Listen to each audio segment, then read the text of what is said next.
Très heureux de vous retrouver pour ce rendez-vous de l'information sur Nord Bénin Télévision. Bonsoir Madame, Monsieur et merci de nous choisir pour vous informer. Le lancement officiel des examens du certificat d'études primaires CEP du Borgou a lieu ce mardi 11 juin à Bégourou dans la commune de Ndali. Suivez la quintessence de l'événement dans cette édition. Et pendant ce temps, les commerçants du marché secondaire de Kandi ne sont pas d'avis avec les autorités au sujet de l'occupation des places. Les raisons de leur réticence à suivre avec Franck Lokossou, notre correspondant. Bienvenue à tous. C'est l'école primaire publique Bégourou dans la commune de Ndali qui a abrité le cérémonial du lancement officiel du CEP 2019 dans le Borgou. C'était ce mardi 11 juin. Franck Danton. C'est l'école primaire publique de Bégourou, dans la banlieue de Ndali, qui a abrité ce 11 juin 2019 le lancement officiel du CEP pour le département du Borgou. Le directeur départemental de l'enseignement maternel et primaire annonce les spécificités. En matière de statistiques, il faut dire que nous sommes dans le centre de Bégourou. Au niveau de ce centre, nous avons 262 candidats qui composent dans ce centre, répartis dans 8 salles, et dont plus exactement 114 filles. Alors, et au niveau du département, cette année, nous avons accueilli quand même 21 297, 21 237 plus exactement candidats, et dont 10 297 filles. Et cet effectif compose dans 74 centres répartis dans l'ensemble du département.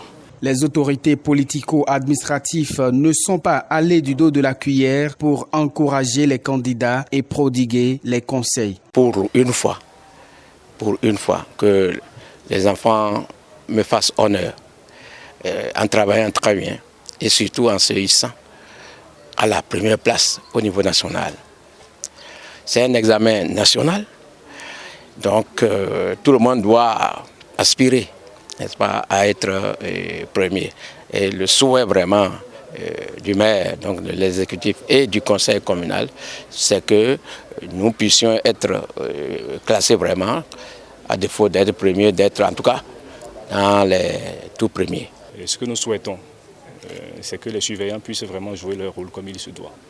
Ne pas avoir des comportements désobligeants pour compromettre les candidats et se compromettre eux-mêmes, c'est très important. Et l'autre chose, le temps il est clément, nous avons vraiment à prier qu'il continue d'être ainsi pour que les candidats puissent vraiment composer dans de meilleures conditions et donner le meilleur d'eux-mêmes. Et l'autre chose, c'est d'en appeler surtout à la responsabilité, au sens de responsabilité des parents. Vous voyez, le temps il est légèrement couvert, c'est vrai. Il y a lieu que les parents vraiment en prennent conscience pour mettre les enfants à l'abri. Il reste donc à souhaiter bon courage et bonne chance aux candidats et que chacun soit récompensé à la limite de l'effort fourni. Les campagnes pour le compte des élections des nouveaux conseillers à la HAC 6e mandature prennent fin ce jeudi 13 juin. Pour conquérir les électeurs du 15 juin, les différents candidats descendent sur l'arène. Le candidat Franck Pochemin l'a fait avec le soutien de l'autorité communale de Parakou, nous informe Roland Tchaoudji. Franck Pochemin, candidat pour la mandature de la HAC 2019, est le modèle qu'il faut pour une institution entièrement au service des médias selon Charles Toko, maire de Parakou. Je n'ai vraiment pas le choix parce que même là où je suis assis ici, vous voyez, nous sommes dans ma ferme. Il a contribué. Il a contribué d'autant plus qu'il a servi le matinal dignement. Il fait partie de ceux-là qui sont venus rester ici pour alimenter le matinal. Donc aujourd'hui, la seule chose qu'il me demande, c'est mon soutien. Lui, il m'a donné sa vie durant des années et il me demande juste mon soutien, que je ne peux jamais, jamais lui refuser. Dites à tout le monde, partout où vous pouvez rentrer, dites que Charles Toko soutient Franck Pochemin pour la HAC. Au cours d'une partie de barbecue organisée dans la ferme Kigani Dada de Pessou située dans la commune de Tchaourou, autorités municipal, professionnels des médias et une délégation du candidat se sont une nouvelle fois convaincus du choix utile pour la nouvelle mandature de la Haute Autorité de l'audiovisuel et de la communication. Un repas partagé à l'image du corps de Christ. Voilà l'image que le maire de Parakou afflige à cette rencontre.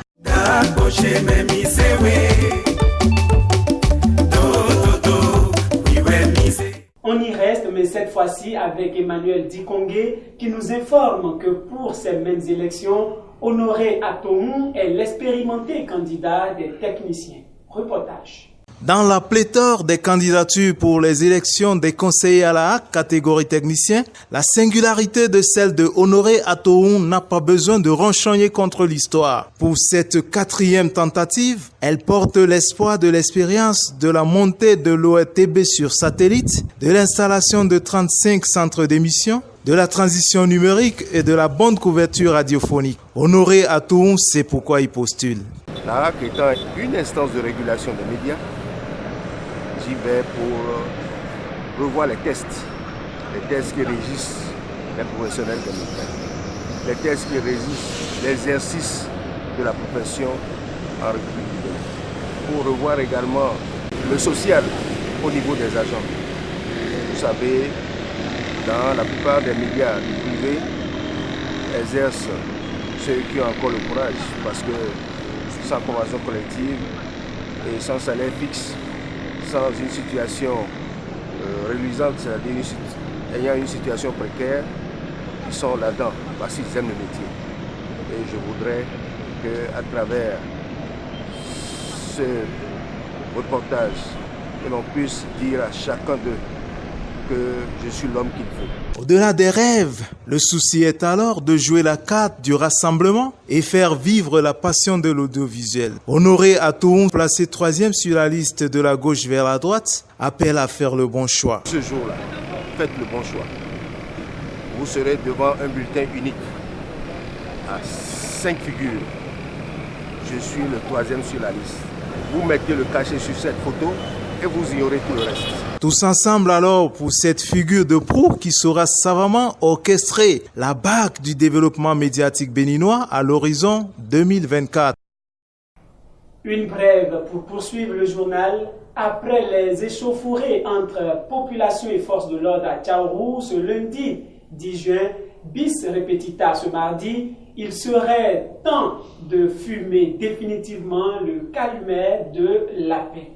Nous vous reviendrons sur les détails dans nos prochaines éditions. Je vous l'annonçais en titre, les vendeurs du marché secondaire de Kandi sont réticents quant à leur installation sur le dit lieu d'échange. Franck Lokossou pour les précisions.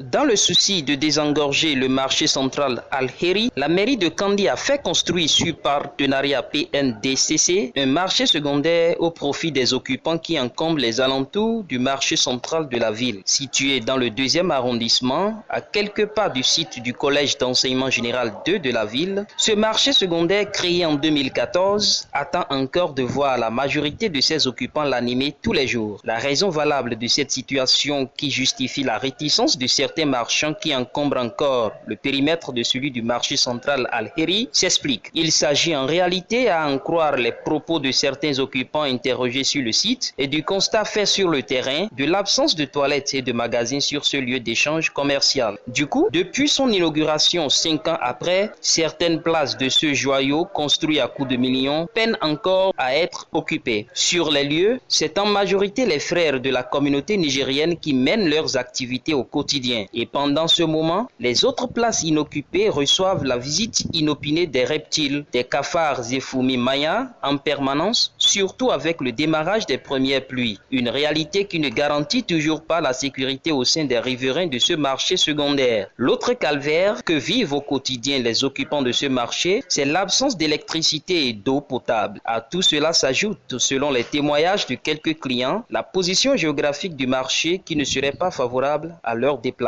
sauf en cas de force majeure. La responsabilité des autorités de la mairie de Kandi est ainsi engagée et par ricochet celle du service marchand pour trouver une solution palliative à cette situation qui n'a que trop duré. Information sportive pour mettre un terme à cette session de l'actualité. La dernière journée de Vital'Or Ligue 2 se jouera entre Real Sport et Dynamo FC, qui des deux clubs de Parakou accédera en division d'élite dans ce combat fratricide. Suivez l'avis de quelques Paraquois au micro de Charles Adamko. Le Real Sport s'oppose à Dynamo FC de Parakou dans un derby à enjeu de taille pour la dernière journée de Vital'Or Ligue 2. Il est à préciser que le mano à mano qui oppose les deux clubs de la cité de Koubourou impose un match nul pour que les deux clubs accèdent en division d'élite. Je pense que les deux équipes sont meilleures parce que vu les matchs allés où ils avaient fini 1-1. Je pense que ce sera un match très intéressant. Les deux équipes ont le même nombre de points, le même nombre de buts. Donc, je dirais seulement que le meilleur gagne, c'est ça. Oui, le souhait, c'est que les deux clubs de Parakou aillent en première division. C'est le souhait le plus ardent d'un Paraquois. Malheur au perdant qui se verra fermer les portes de la première division. L'arbitre de la situation sera le 3e larron, espoir de Savalo qui, en cas de victoire face à Taneka, profitera de la manne.